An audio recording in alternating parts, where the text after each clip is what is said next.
Intersectional feminism is communist particle board.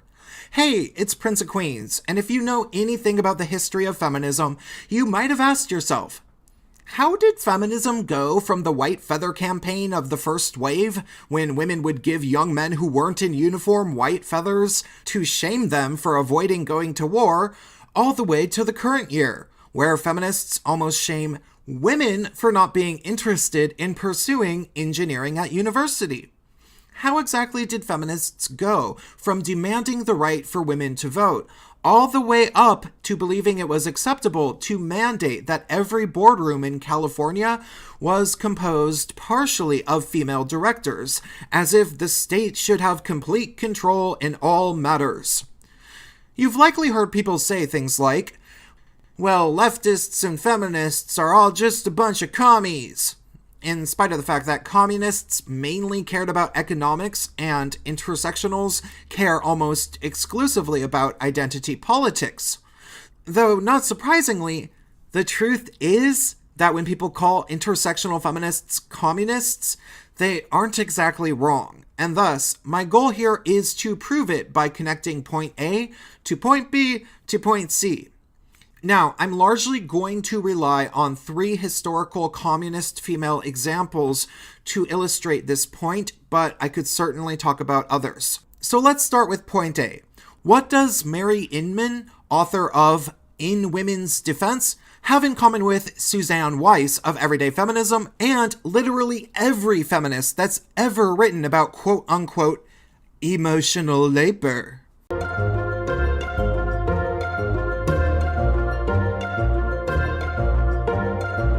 What did Susan B. Anthony have in common with her granddaughter, Susan B. Anthony II? What were their differences? And how and why did Susan B. Anthony II end up marching together with people like Billie Jean King during the women's liberation movement in 1978? Shown here.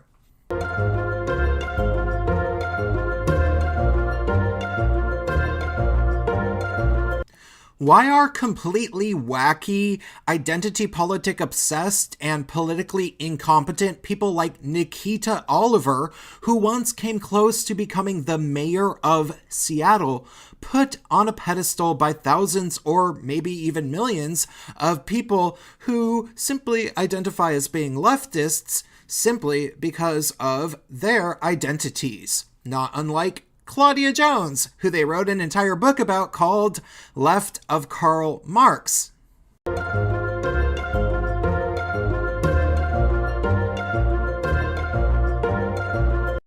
You see, something used to exist in decent numbers. It was the United States Communist Party, which had about 60,000 people in it by the end of World War II.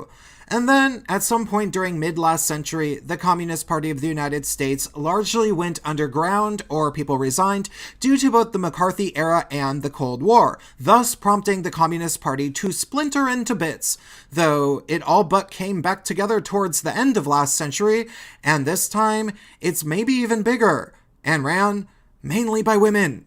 Granted, it's a bit of a long story, and properly doing the research is completely tedious, and I don't wish it on any of you, which is why I'm making this video, and why I will be very precise about history, though I first need to make it clear where the backbone of my research came from.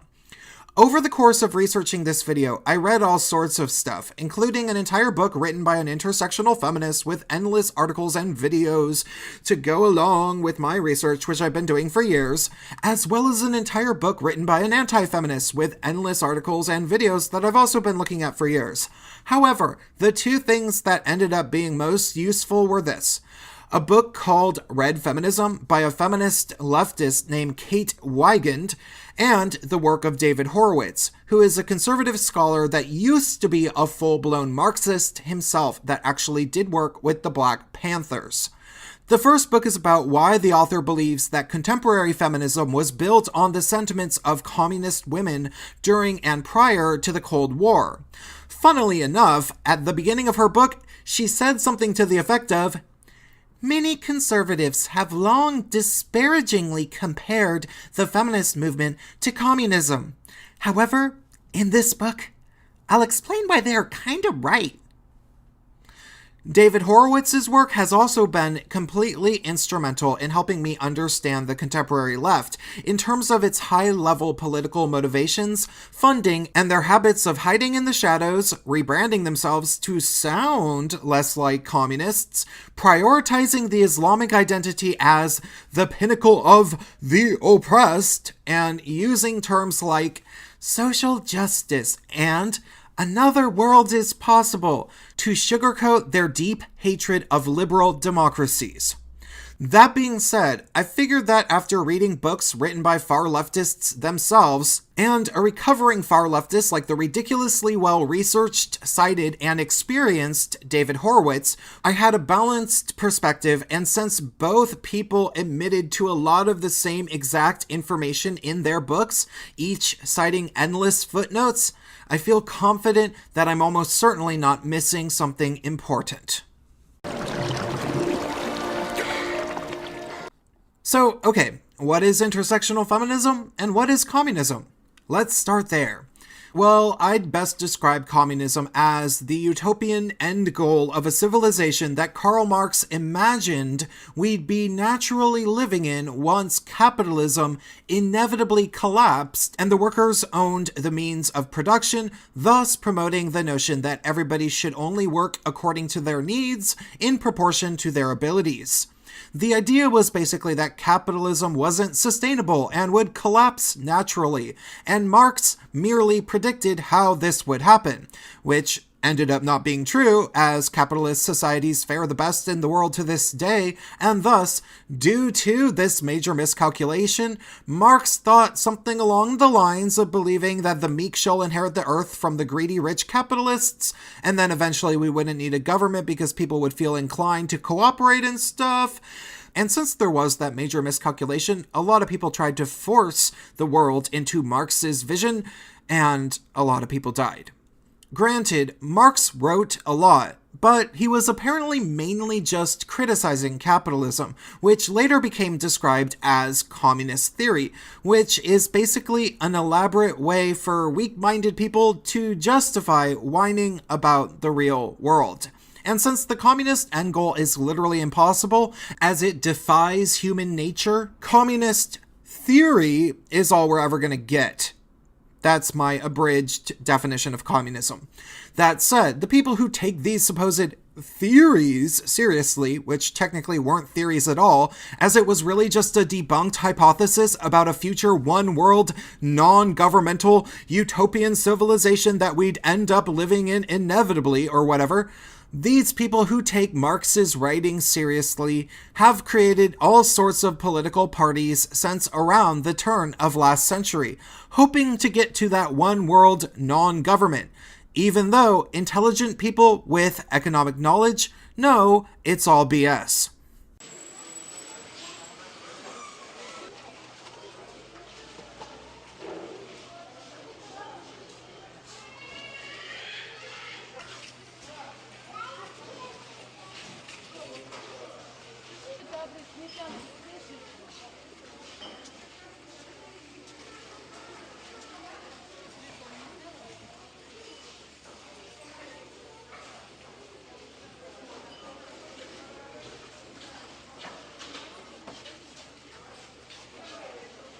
Otherwise stated for the purposes of this video, communism is just an international political ideology and party for complainers that have gotten really good at hiding their beliefs and practices through trial and error due to the fact that there's been wars between communist-ish governments and other governments, and these communists often disguise themselves with subtle word choices like pretending there's a huge difference between socialism and communism, when very often these people are entirely one and the same.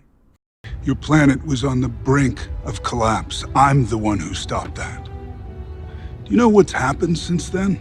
The children born have known nothing but full bellies and clear skies. It's a paradise. Because you murdered half the planet. A small price to pay for salvation. You're insane. The best way to simply define intersectional feminism would be a political ideology based around far leftist identity politics, which developed as a result of decades of prioritizing the disadvantages of one or two or three groups, maybe even more, then combining those disadvantages with those of other groups and seeing how they overlap, but making sure it's all built around demonizing white males and their societal contributions as capitalistic and oppressive. Otherwise stated, intersectional feminism is a simple formula that attempts to calculate people's hardships in life with a game of basic arithmetic, which places particular emphasis on certain immutable traits while never even vaguely attempting to amend the formula in any way, shape, or form to include other different immutable traits in different circumstances, as it assumes that in literally every context available, people are disadvantaged or advantaged due to their immutable traits that somebody can then plug into a formula because life's hardships are as simple as algebra, fam. 2 plus 2 is 4. 2 plus 2 is 4. I can see why this is so popular.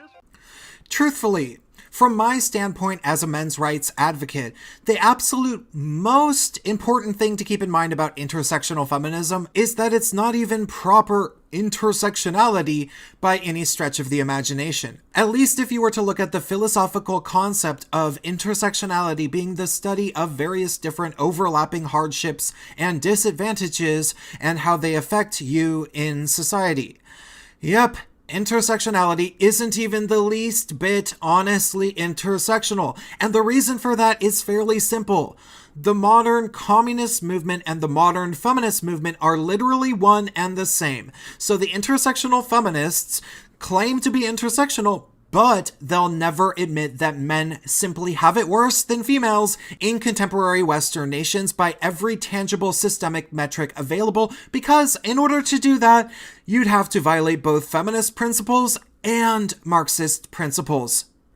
But now I have to go back to the beginning because you're probably confused. You see, every intersectional feminist theorist like bell hooks and propagandist like ContraPoints exclusively cite Marx as an influence. But from everything I have gathered, while Marx would probably have said that women were oppressed by capitalism, and maybe even might have said that women are more oppressed than men, I have never found a single shred of evidence to indicate that Marx felt that women have it worse than men. Actually, it might have been the reverse, being that he was apparently rather obsessed with the conditions of factory workers, who were mostly male, and thus he might very well have believed the opposite that intersectional feminists do when it comes to gender oppression. I mean, if somebody can correct me, I'd love to know about it, but if you examine history, it's somewhat possible that Karl Marx was maybe a bit less of a feminist and more of an MRA. Are you kidding me? But don't worry, there's a very tangible reason why Marxists are all feminists. While Karl Marx might not have been much of a feminist at all, he had this friend named Friedrich Engels, and therein lies the feminist seed. Engels came from a wealthy family, co-authored books with Marx that Marx probably wrote the dramatic majority of, and then lived with Marx for a number of years as his patron. Thus, when Marx died, a year later, Engels published a book called The Origin of the Family, Private Property, and the State, in which Engels argues that state-sanctioned marriage and family structures are an oppressive setup to take away the freedoms of women almost as if they are slaves to the husbands, and this book, despite being published a year after Marx's death, became the absolute foundation of how Marxist-identified people thought about sex, gender, and relationships, even though it might have been a book Marx would have totally hated. Eventually, after Engels altered what people thought of as quote-unquote Marxism into being something somewhat about gender that Marx might not have approved of, it must have been far easier to get women on board with communist political parties in every nation that these parties existed in. That book probably helped a lot to ensure that in every nation that had a successful Marxist revolution, there were always endless, obedient, brainwashed female communists within it. However, there were several nations that had less successful communist parties, and one of those is my nation, the United States, whose Communist Party was founded almost exactly 100 years ago in May of 1919, after a rift from the Socialist Party, implying more than heavily that there were already all sorts of Marxists in the United States by the time our Communist Party even formed. Is that your idea of revolution? I'd like to hear more about your revolutionary concept, Louis. My idea of revolution is not a revolution in my own party. Oh, no. And my idea of a socialist party is not a debate in society. It is a party of action. Fine.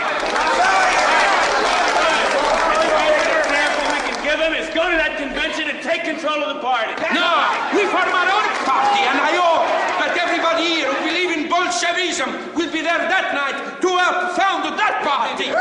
Now keep in mind, it should definitely be of note that the end goal of communism involves an entire world that has abolished trading with currencies, aka capitalism, and then randomly getting along with each other and sharing the means of production while fairly distributing productivity among the population. That meant that formational communist parties throughout the entire world had strong tendencies to try to get along. Not that it always worked. But this meant that they were always sniffing for new recruits no matter what race or background they were.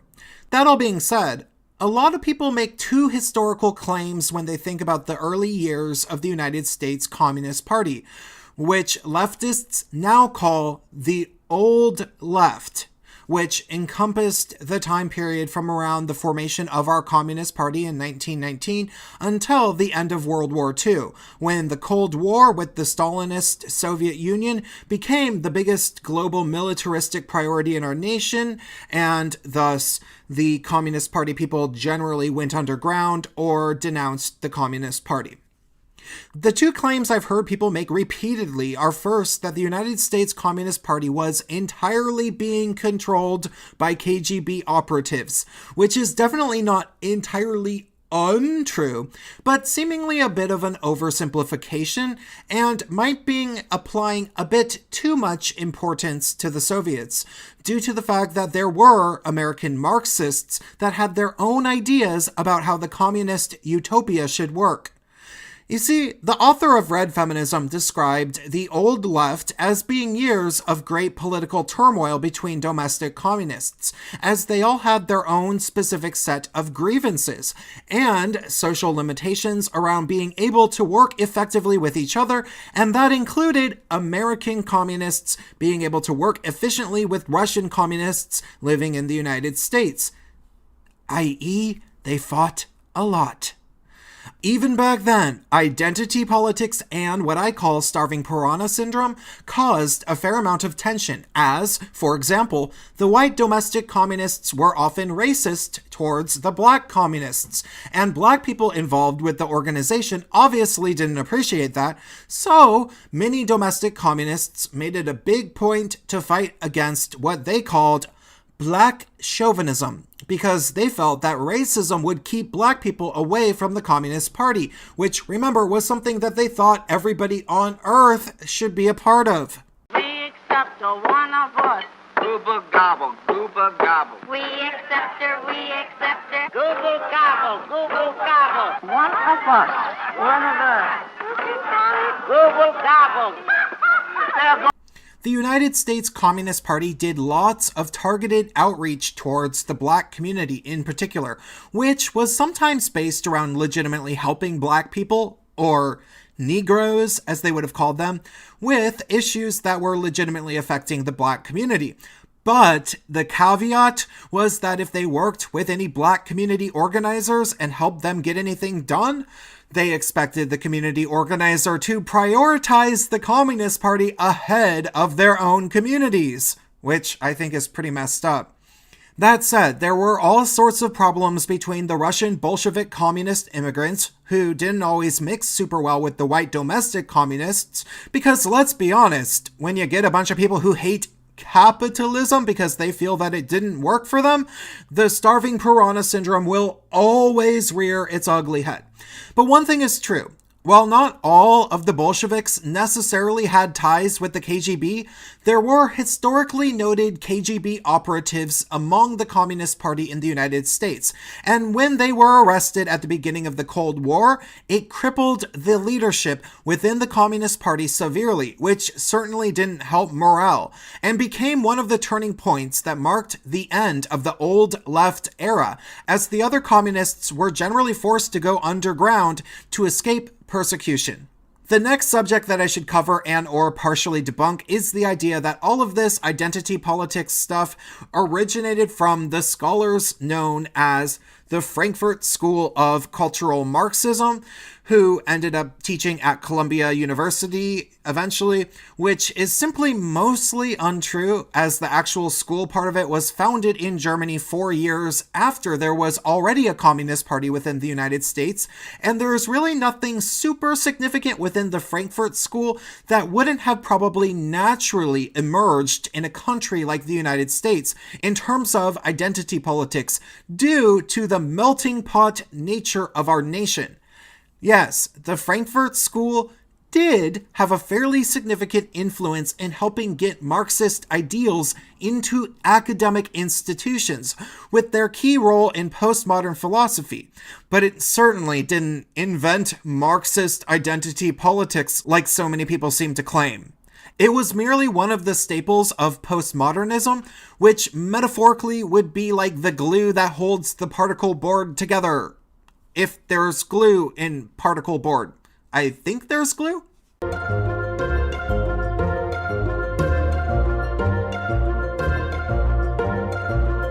I mean, let's just be logical about this. Sure, there might have been a lot of particular emphasis on applying social dynamics to Marxist and socialist principles within the Frankfurt School, but Engels was already talking about that crap regarding husbands and wives right after Marx died. And if you were in the United States starting in 1919 and joined the Communist Party and were already viewing the world through the lens of the oppressed and the oppressors, you wouldn't need any theories from some guys that had just moved from Europe for it to occur to you that black people have separate and distinct issues when you compare them to white people.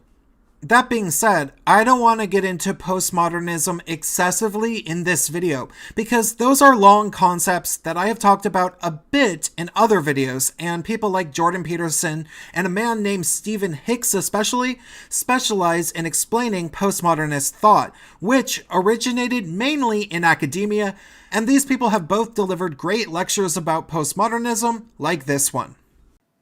But the other option then is to say, you know, I'm going to believe what I want to believe.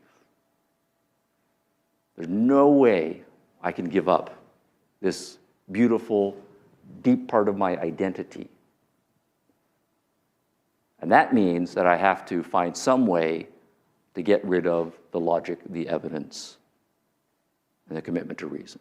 That I'm going to elevate a subjective commitment to something I want to be true over reason. And we do know in the history then of religion that there are many religious strategists who take that route. Limit reason, crucify reason, set aside reason in order to rejuvenate personal faith commitments. Now that exact same psychology carries over to politics. And that's the claim I'm making here about the 1950s socialists. The smart ones recognized that the arguments for socialism had been destroyed. Mises, Hayek, and the others, and all of the empirical data, right, that was out there. There's no way to give a rational explication for the economic superiority of socialism, right, over capitalism. And the data shows that the socialist nations have been brutal in practice. Truthfully, what I think really happened to create the form of identity politics that is now titled as intersectional feminism is a bit more like a Darwinian evolution of throwing everything at the wall to see what stuck in terms of domestic communists whining a whole lot in a number of ways all up until the Cold War, and trying to push the Communist Party onto the masses, but ultimately being somewhat directionless as they only had 60,000 members by the end of World War II, which is kind of a lot, but in comparison to places like Eastern Europe, extremely few. Out of all of the scrappiest of the people doing the communist infighting, one of the most dedicated and resilient was a woman named Mary Inman, who wrote a book called In Woman's Defense. She's very hard to find photographs of on the internet, so I'm not going to show one because I just couldn't find one, due to the fact that she was basically the original women's issues author that wrote from the communist perspective in the United States, or as they generally referred to themselves, even before the Cold War, the progressive perspective. Yes, the word progressive has been a communist dog whistle since before World War II. Mary Inman was a very troubled person who felt that she was put in a place where she had to look after her older brothers and father due to circumstances that aren't entirely clear. And because of this, she developed a body of work based around the difficulties that housewives and women face behind the scenes that were almost entirely ignored by male members of the Communist Party. While male communists generally claimed that they wanted women to be equal to men, they didn't want to face the reality that some women really do things that men almost never do, like cooking, cleaning, and sewing. Thus, Mary Inman made it her life's work to inform the United States Communist Party of these things with this book, and it ended up getting around. All over the United States Communist Party, they ended up reading this book. And completely non-surprisingly, she relied very heavily on the work of Frederick Engels, and in particular the book The Origin of the Family, Private Property, and the State, to make her case. Personally, I don't think that what she was saying about women's work being largely ignored is entirely untrue, but it caused a lot of controversy within the party, which was aggravated by her aggressive and downright paranoid behavior. Though the party didn't dissociate with her immediately, and she made some allies while getting more and more women to read and recommend her book In Women's Defense to other members of the Communist Party. One of those women she made an alliance with was named Susan B. Anthony II, who Inman immediately found remarkable because she shared her grandmother's name, and it turned out that the apple didn't fall entirely far away from the tree, for while the original Susan B. Anthony was a classical feminist, most related to the original definition coined by a French male socialist, who claimed that a society should be judged by how well it treats its women, both women were obsessed with women getting what they want out of society and government. Or, in other words, Mary Inman was the most female prioritizing woman within the equality-obsessed Communist Party, and while Susan B. Anthony II wanted equality for everybody, she had a soft spot for women because that ran in her family as the kin of the original Susan B. Anthony. This is boring. You're boring. Yeah, sorry. But the point is that Susan B. Anthony II was a historically ignored communist, but also kind of a bit of a feminist at the same time, due to her lineage and her relationship with Mary Inman back even before the end of World War II, back when feminists and communists didn't get along.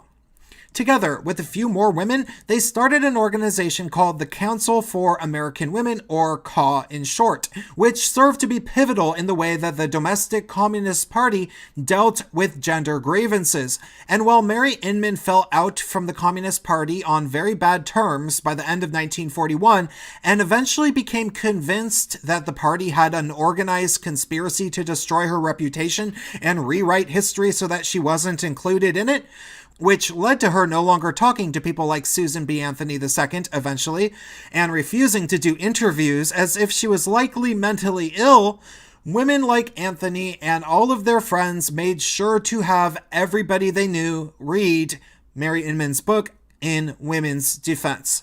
Thus, knowing that Susan B. Anthony II her very self was marching arm in arm during the second wave feminist women's liberation movement of the 1960s, 1970s or so, with all sorts of young women, including such people as Billie Jean King, it should come as no surprise that the feminists of the 1960s and 1970s were reading the crap out of this original proto-Marxist feminist book in women's defense. Because according to my research, seemingly every scholar on the left that cares about female issues, which is seemingly all of them, has read it for well over 50 years. And thus, it should be of no surprise that they talk about things like emotional labor so readily now, because that book was essentially the template for valuing female-centric contributions to things that females might not have been directly involved in all of the time. If I got paid for all of my emotional labor, I'd have a lot of money. I would get 100 different wigs made out of exotic horsehair to match all of my moods. I'd replace all my teeth with tiny iPhones. I'd pay all of the tall people and people making out at shows to stand in the back because I'm bitter. Okay, dear, I think you owe me a few bucks for having to watch that 30-second clip. And honestly, if you read anything about Mary Inman, who essentially coined this concept, she probably would think that woman is an entitled, whiny brat, right before Mary would have said, "No interviews." Next, let's dig a bit into the mind of Claudia Jones, who I like to think of as the first true saint of intersectional feminism, who was a black woman that joined the youth division of the Communist Party in the 1930s and ended up basing a huge portion of her talking points and organizing based around the notion that she was triply oppressed as a poor black woman, which was apparently very marketable as she became popular within the Communist Party and climbed the ranks successfully. Claudia Jones didn't just feel as if she was triply oppressed, but she actively told older white progressives that they shouldn't view black women as inexperienced, fresh recruits, but rather as individuals that should essentially be assumed to be good leaders because of the fact that they are triply oppressed, and thus the older white communists should, theoretically, according to her, promote them into leadership positions seemingly because reasons. Which I'm sure couldn't have possibly been the least bit self-serving as a way to climb the ranks herself. It's almost as if Claudia Jones invented affirmative action. My goodness, I thought we've held that the 14th Amendment protects all races. I mean, that was the argument in the early years, that it protected only the blacks. But I thought we rejected that. You say now that we have to proceed as though its purpose is not to protect whites, not only to protect minorities. I think it is. It's a measure that's an anti-discrimination measure, right? And it's a measure in which the question of discrimination is determined not just by power, by who has privilege in the society, and those minorities that are oppressed, be they religious or racial, need protection from a more privileged majority. And unless that exists, the 14th Amendment is not violated. Is that right? So if you have a banding together of various minority groups who discriminate against whites, that's okay? I think that... Do you have any case of ours that propounds that view of the 14th Amendment, that it protects only minorities? Any case? No case of yours. Regardless, while Claudia Jones was able to cash in on oppression points even back in the 30s through 50s, she took things a bit too far and accused the communist progressives of neglecting black women completely, which was simply untrue. And while she did a few other things that earned her a reputation as somebody who was a rather off-putting, disagreeable, and hard to work with individual, the fact remained. By no later than 1948, Due largely to Claudia Jones's influence, the domestic Communist Party was already all intersectional and woke about women of color. And of course, you can bet she knew Susan B. Anthony II because the organizers of the United States Communist Party all knew each other anyway. Truthfully, I learned more by reading this book than I'll probably ever really remember, including things that legitimately surprised me, such as the fact that due to the Smith-Mundt Act of 1948, which banned propaganda in the United States, there were people who were literally arrested and had their lives essentially ruined for being mere actors in the one full-blown communist propaganda film that wasn't trying to slyly hide what it actually was. Salt of the Earth, which, due to my principles as a free speech advocate, I believe was excessive, in that if mere actors are getting arrested, even during a Cold War, they'll become martyrs, which is counterproductive to fighting their bad ideas. Another thing that I learned was that women became dramatically more powerful within the United States Communist Party, even just right at the end of World War II. For the brief period when it was still safe to openly organize as domestic communists, due to these women feeling like they had been doing all of the organizing work for the Communist Party, and then their husbands came home from fighting Stalin's icky enemy, and they didn't want to go back to the kitchen. I also learned that the seeds of call-out culture were right in the culture of communist women all throughout the old left, as instead of actually producing a whole bunch of artistic material themselves, they largely just sat around writing letters to the editors, complaining about messages of male supremacy in advertising or whatever the hell else that sounds basically the same as they sound today. Though they did publish poetry about how awful rape is and fiction depicting positive representations of women or something like that I'm sure nobody really read. If your husband ever finds out about not storing the freshest coffee, you's gonna get a spanking. Let a man flip me over like this, unless it's in the bedroom, I don't think so. This is an advertisement for coffee? This looks like an ad for 50 Shades of Grey. Furthermore, I learned that Sigmund Freud's psychological work was already demonized by the women of the Communist Party by no later than 1948, when communist women attacked his entire body of work as being a part of some sort of problematic individualist worldview, which was inherently male supremacist, because I guess males are particularly good at being individualistic or something. What the actual fuck? However, maybe what I found most interesting was the fact that the communist women and the old school feminists from the first wave and after, prior to the second wave of feminism, which is when it became inseparably Marxist, didn't get along well with each other, as the first wave feminists had no great collectivist, utopian vision in mind for the entire planet, and communist women did. Even further than that, the first wave feminists didn't have much of a problem being openly racist towards black men, though it should definitely be of note that all feminists are inherently racist people because they refuse to acknowledge that life for racial minorities that happen to be male are generally dramatically worse than life for racial minorities that are female. But of course, the thing about the United States Communist Party is that it largely ended on paper during the Cold War, largely due to people like Senator Joseph McCarthy, but that happened because, there really were legitimate KGB operatives trying to undermine our democracy. There literally was all sorts of communist propaganda being passed around, and so, when people started being arrested, they couldn't be honest about their political ideas and motives any longer.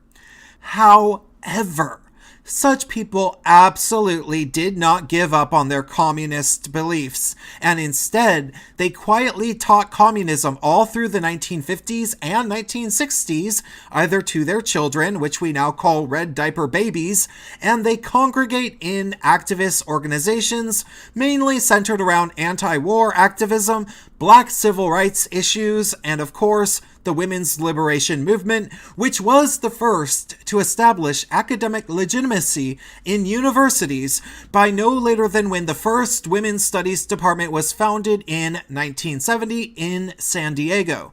You see, there was even a university called the Jefferson School of Social Sciences, which itself is Marxist in New York City, but it closed its doors in 1956, which is actually rather late for an entire Marxist higher education institution, and thus you really have to wonder just how many communist educators there were, and always were. Now I realize that the minute anyone tries to get a communist out of a college, out of a university, there will be raised the phony cry that you're interfering with academic freedom. I would like to emphasize that there is no academic freedom where a communist is concerned. Of course, when the communists of the 1950s and 1960s were raising red diaper babies on the down low, they had all sorts of dog whistles to signify to each other what their political beliefs actually were. For one small example, when people that were in favor of liberal democracies began persecuting communists, and they were called anti-communists, the communists proclaimed themselves to be anti-communists, and obviously progressives, according to David Horowitz, who was a red diaper baby himself. I don't think my mother ever got a traffic ticket. They were very middle class, not break the law. But they did hide an East German communist in the basement who the government wanted to deport. How did he get to your basement? I have no idea. I was very young. Did you know there was someone down there? I mean, did you know something was going on? Dieter was his name. I forgot the last name. His brother was the mayor of East Berlin. Okay. Yeah, they were very conspiratorial. They never referred to themselves as communists, only as progressives. Somehow, being an anti-communist was considered okay in our democracy during the formational years of the New Left, as a huge portion of people who actively identified as being part of the New Left were also anti-communists, and people didn't really think it was all that weird. Now, did these people hide the fact that they were communists? Well, maybe some of them didn't entirely know that they were communists, and I guess others probably did hide the fact that they were communists. Kinda, sorta, barely. Unless they didn't at all, such as people like Angela Davis, who is another saint-like figure to the intersectional feminists of today, who was known to have done direct work with the Communist Party. You see, the people from the New Left knew that they were supposed to say that they weren't communists, because even after the McCarthy era died out and people wouldn't necessarily get arrested for acting in a movie that turned out to be communist propaganda, these people at least had to deal with the embarrassment of Stalin and Red China. But oddly, they found a way to at least pretend to keep the dream alive. The New Left, neo-Marxist type people did this by trying to make postmodernism make sense and eclipse all other schools of thought. Briefly stated, postmodernism is the idea that objective reality is entirely defined by the context of who the most powerful classes are at any given time, because allegedly the ruling class always defines what we consider objective reality, which therefore makes objective reality subjective and gives people that you can define as being less powerful in whatever way that you want permission to break, bend, or change the rules, at least if you are a Marxist.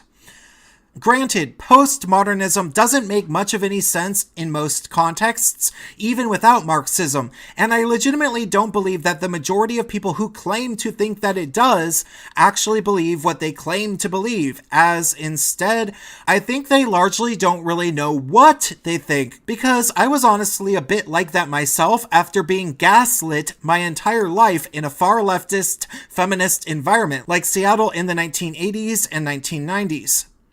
More potently, there is a very well-circulated postmodernist named Paulo Freire, who wrote the book Pedagogy of the Oppressed, in which he argues that history is passed down through educational institutions, top down from the oppressors, which, according to him, is an oppressive system of passing down information which might not always be helpful or valid, and thus, students, and especially oppressed students, which he never clearly defines, should constantly be teaching their teachers and educational faculty all of the profound lessons of the oppressed to help them educate each other, and this book is taught all over the world and undoubtedly had a direct influence in things like the Evergreen College protests of 2017. I have claustrophobia. Oh, okay. Oh, we do too! Black in America! And we endure hate crimes on your campus and we pay to be here for it. That students of color have to work in threatening environments every day. Come on, baby. Welcome. Get to work. You can get that work. We need. That being said, the New Left, which, remember, by the early 1960s, was composed, basically unanimously, of postmodern Marxist weirdos who literally want to deny reality in favor of nihilistically demonizing capitalism, never had much of any sincere game plan. Being that they know that they tried communism several times in different places, but it always ended badly for everybody. So, for the latter part of last century, these people basically must have sat around having political beliefs based around complaining and actively not making any sense, as if that was part of the fun. Let's just complain about capitalism. And don't worry about having an alternative or making any sense. That's for modernists, and we are postmodernists. It probably didn't look dissimilar to this. So the masculinist alt-right analysis of society is exactly upside down. Guys, you are not under the thumb of a Jewish feminist plot to turn you into girly soy boy cucks. Cultural Marxism did not turn you into placid IKEA consumers. Capitalism did. So what you need to do is stop scapegoating non-whites, feminists, and trans people and unite with the rest of us to actually do something about the real enemy, the blood-sucking, goddamn reptiles. By the 1960s and 1970s, these types of people were generally splintered off into various different Marxist or Marxist-ish anti-war and civil rights organizations, and they'd largely dog whistle to each other about their true nature while putting on an innocent face to get donations from wealthy people, which is why slogans such as "each according to their needs, each according to their abilities" were replaced by slogans like social justice and more benign-sounding slogans like another world is possible. Now granted, these organizations certainly never went away, and a few scholars like Noam Chomsky and Howard Zinn worked with the history is a weapon of the oppressors mentality to literally start selectively editing history to dishonestly make the United States, white men, and capitalism at large sound as awful as possible to anybody they could get to uncritically read a people's history of the United States, and hopefully listen to Rage Against the Machine or whatever. However, for the most part, these people had very small operations and didn't cross over a whole bunch into mainstream culture because it simply wasn't super fashionable outside of cities like Seattle, Berkeley, Olympia, Washington, Eugene, Oregon, Chicago, and maybe some places in Brooklyn and Portland. I don't know, I'm probably missing a few places. But then, unfortunately, a few things happened to revive new energy into the communist spirit, which was first the protests against the 1999 World Trade Organization, which was just a huge rallying cry for far leftist activists of all types who wanted to be a part of something, anything, that vaguely looked like the Vietnam War protests or whatever. And then, of course, after that activist spirit was already rekindled in 1999, soon after 9/11 happened. And all of those veritably dormant groups combined with the new energy of a real anti-war protest led to a gigantic swath of anti-war far leftist quasi-Marxists. And all of a sudden, there was money to be made if you were a slyly communist professional activist, due to the fact that the Democrats realized that coming down hard against the Iraq war would be the easiest ticket back into the White House. So the DNC threw lots of money at these people. Finally, Obama ran for president, and it all came to a head, as it turned out that the first black president was also somebody with a firm history of being educated by Marxists, as well as direct experience working in Marxist organizing with the now defunct project called Acorn. This is why I say Barack Obama is a communist. He was raised by communists. His whole political career until he became a United States senator was in the communist left. I know these people. If you are part of a movement that you know is evil, the first thing you want to do is warn other people about it, especially when it's so deceptive. It talks about social justice and all this crap. Really, the fact that we voted for Obama was basically a Marxist-ish act by itself. Certainly in the vein of the United States communists, in that we mainly really voted for him because he was a black guy who believed in free-ish healthcare that was with the party that was allegedly less war hawkish, which proved that the people of our nation fundamentally believed that the oppressed should be leaders, like Claudia Jones had said in the 1940s.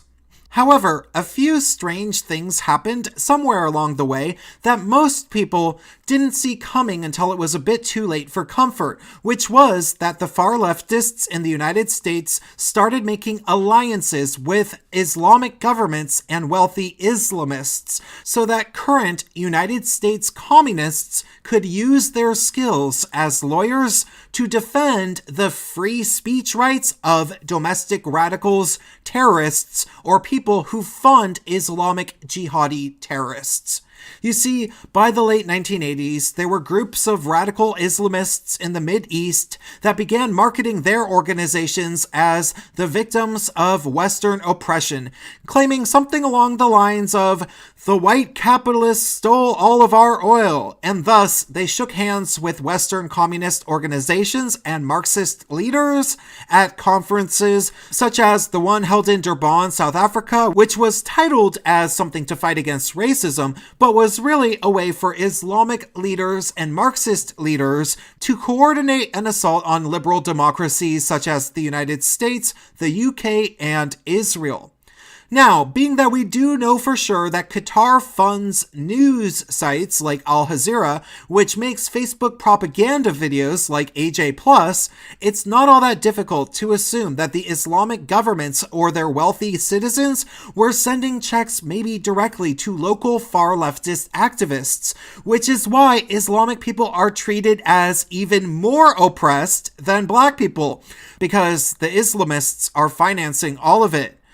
And we learned that Islamic people are supposed to be more oppressed than black people by no later than when one of intersectional feminists' collective favorite rappers, Azealia Banks, got in a whole lot of trouble with intersectional media after insulting Zayn Malik about his ethnic heritage.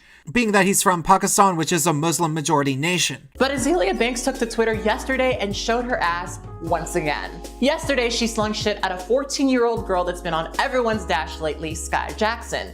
In her rant, she made several references to the sexual favors that her mother performed to get her to where she is today, and most notably told her that she's gonna have to get some plastic surgery to fix her lack of hips and ass. On top of all that, she also called Zayn Malik a very typical racial slur that's thrown at Middle Eastern people that just so happens to include a slur that's thrown at Black people.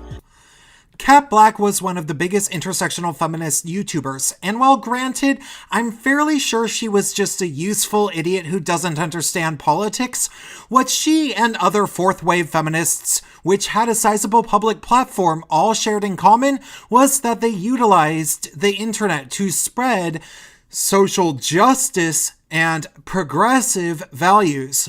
And this was obviously very useful for an international movement that allied itself with Islamic governments, of course. You see, here's the thing. The fact of the matter is that the Communist Party of the United States never really went away.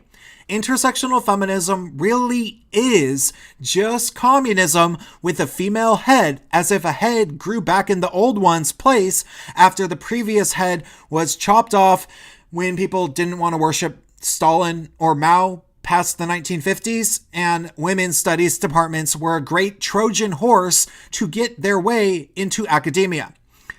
Now, the way that intersectional feminists view all sorts of things are often completely contradictory. Why is it that communists pretend to be such anti-war activists? Well, because they want to stop the United States from interfering in bloody communist revolutions, obviously.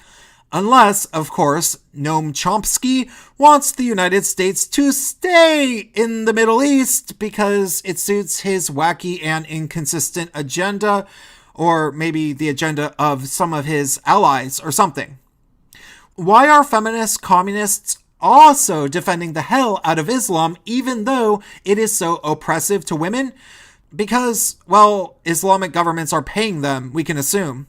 Think of Islam as the funding that pays for the electricity which operates the machine that builds the particle board. Why is it that communists are obsessed with Black Americans and place them on an infantile pedestal as if they are only capable of failing or succeeding as citizens with the help of white people? Well, that's probably because Black communists were essentially saying just that as far back as the 1940s. Thanks, Claudia Jones. You really did the Black demographic well by demanding promotions due to your immutable traits. So why is it that communists are all feminists now? I ask again. Well, that's because Frederick Engels wrote the book on feminism, and being that the United States never had a full-scale communist revolution to show these entitled, self-important, delusional women just how bad it can get when you try it, they decided that if a woman of color was in charge of it all, it would have all been okay. So when you keep all of that in mind, is it any surprise when you see people like Nikita Oliver running for mayor in the super far leftist and feminist city of Seattle talking about things like this? Do you see the boy in the corner? Yeah. The one with the prettiest blue eyes. Do you see how he carries well-intentioned honesty like a badge, how entitlement wears his shoulders like a mantle, and privilege, well, privilege holds his hands? Do you see how he speaks to the class like royalty, looks at me like target practice, fires off Nikita?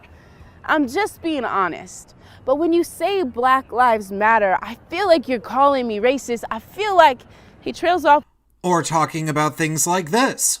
The communities that need it most, which is part of what prompted why we decided, and I say we because it wasn't a decision I made on my own, and it wasn't an act I did on my own, why we decided to run a candidate for mayor who represented the interests of the most marginalized, most vulnerable, to start changing that, as opposed to just talking about it or complaining about it, which liberals do a lot of talking. We're pretty hypercritical. We really wanted to be solution-oriented, believing that the most impacted people in our city really have the brilliant solutions to help change that.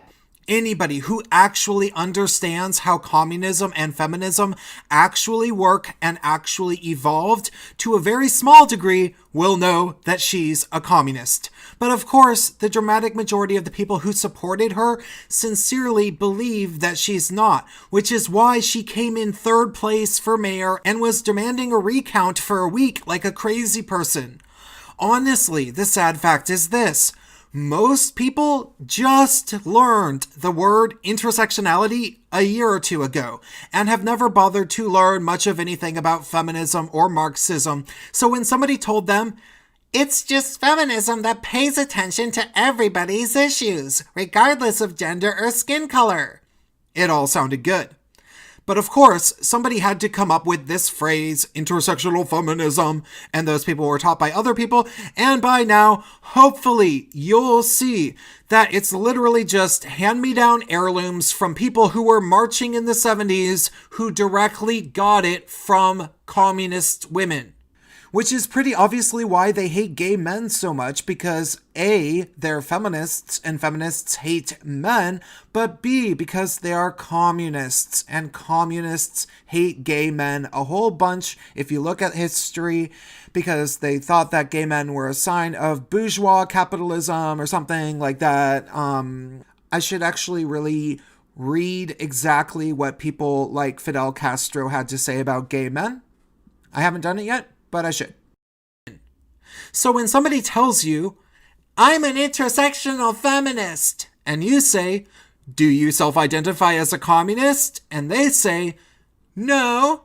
You might want to say, well, maybe you should consider openly identifying as a communist, because it's literally all the same crap, even if you don't know it. And if they don't believe you, you can certainly try showing them this video. And if you valued this video, you can share it with anybody, and you can certainly support my channel to keep me buying books that you should never be forced to read, like Red Feminism and books like Unholy Alliance, which is actually a really awesome read. You can donate to me on PayPal, and I just realized that they have a monthly subscription thing on PayPal, so maybe you can do that. I cannot do this work without support from you guys, and you know how rarely I ask, so if this video proves just how much I'm willing to work to educate anybody interested, basically for free, think about what you can tip me. Links about how you can do that are in the video description and on my channel page. Have yourself a wonderful new year.